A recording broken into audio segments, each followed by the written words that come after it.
kita sekali lagi menyanyikan satu pujian layak dipuji disembah.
Terima kasih Tuhan, dalam namamu kami berdoa dan ucap syukur, haleluya, amin.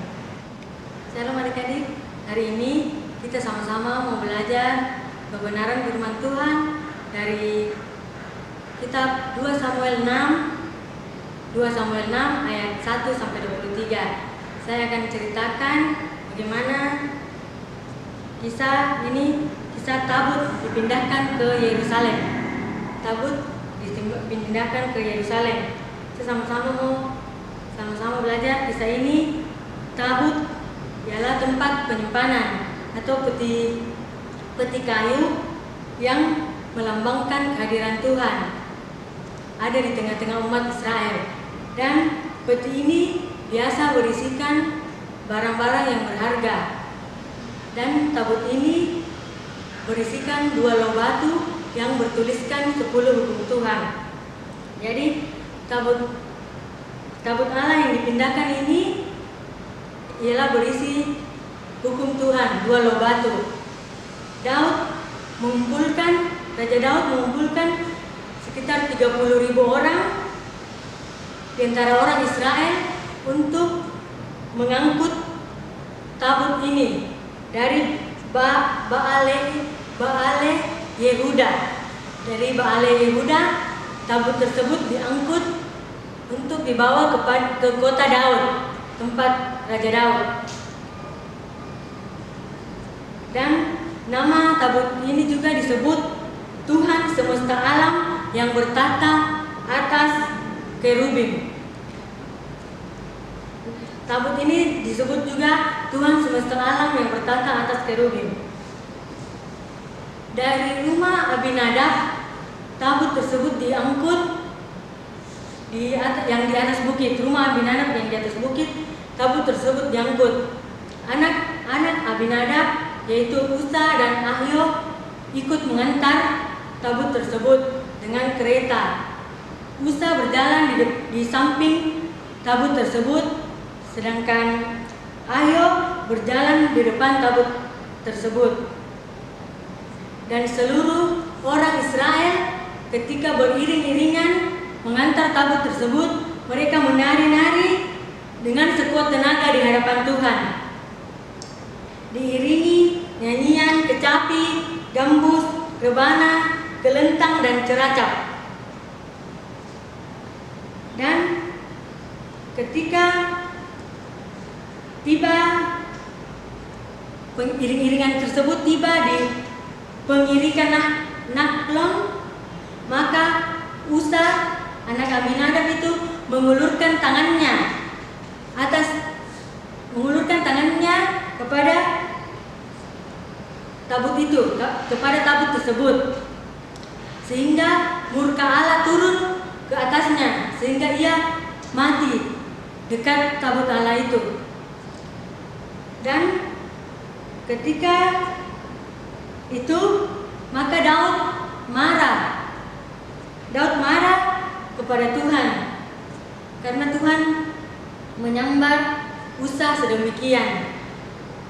Daud menjadi takut kepada Tuhan dan dia berkata, bagaimana tabut tersebut dapat sampai kepadaku, sehingga Daud memindahkan tabut Allah itu ke tempat, sehingga Daud tidak mau karena dia takut peristiwa tersebut, maka Daud tidak mau memindahkan tabut tersebut ke kota Daud. Daud menyimpang, dia membawa tabut tersebut ke rumah Obed-Edom orang Gad. Jadi Daud tidak jadi membawa tabut tersebut ke kota Daud, namun dia membawa tabut tersebut ke rumah Obed-Edom orang Gad. Dan setelah tabut tersebut berada di rumah Obed-Edom selama 3 bulan, Obed-Edom dan seluruh seisi rumahnya diberkati oleh Tuhan. Dan kemudian ada berita datang kepada Raja Daud bahwa Obed-Edom bahkan segala sesuatu seisi rumahnya diberkati Tuhan oleh karena tabut tersebut. Maka Daud pergi mengambil tabut tersebut, mengantarnya ke kota Daud, ke tempat dia. Dan ketika mereka beriring-iringan menjemput tabut tersebut, mereka menari-nari. Daud menari-nari sekuat tenaga. Semua orang-orang yang mengiring-iringi menari-menari, melompat-melompat sekuat tenaga ketika mereka membawa tabut tersebut. Dan Mikal, anak perempuan Saul, dia melihat dari jendela Daud menari-nari dan dia memandang rendah Daud saat itu. Dan ketika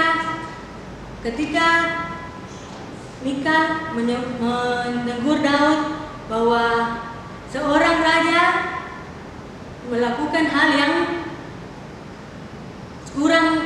kurang terpuji, menari-menari di depan rakyat seorang raja menari-menari di hadapan rakyat.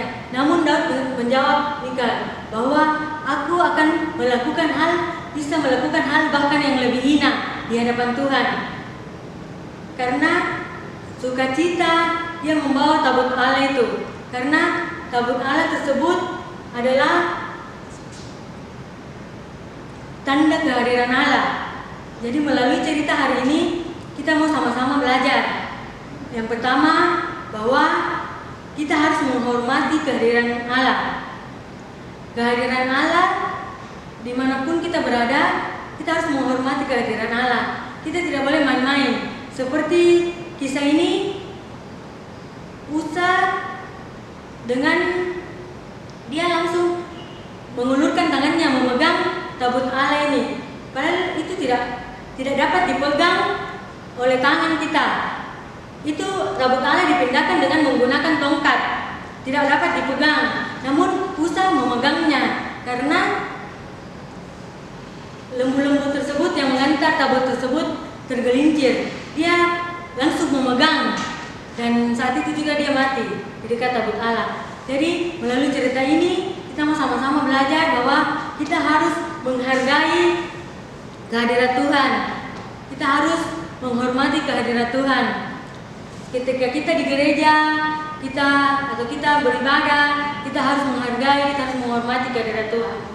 Dan yang berikutnya, kita mau sama-sama belajar bahwa ketika kita melakukan sesuatu untuk Tuhan, baik itu kita menari, baik itu kita memuji Tuhan, apapun yang kita lakukan untuk Tuhan, mari kita jangan malu.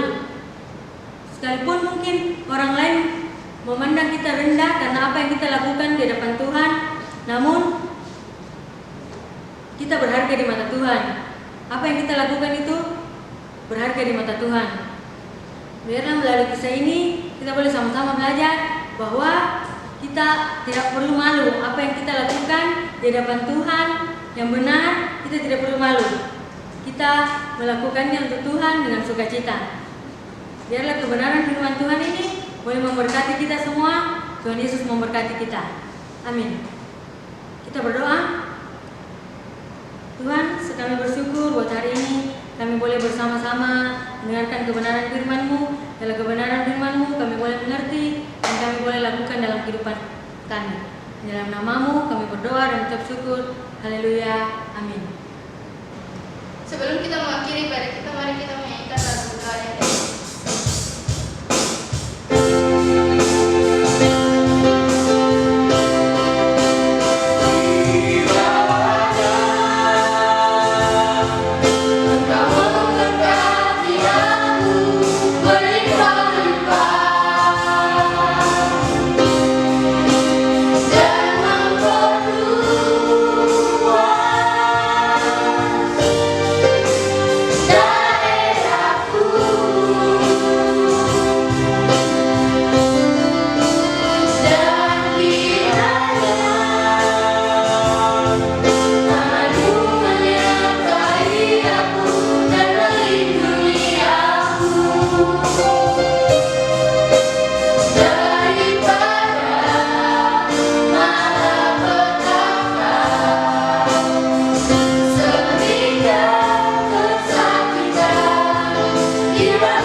Saat ini Tuhan, kami mau menyerahkan kehidupan kami Tuhan selanjutnya dalam tangan-Mu, segala aktivitas kami Tuhan, apapun yang kami lakukan berbuat Tuhan, Kau buat berhasil, Kau berkati kami Tuhan.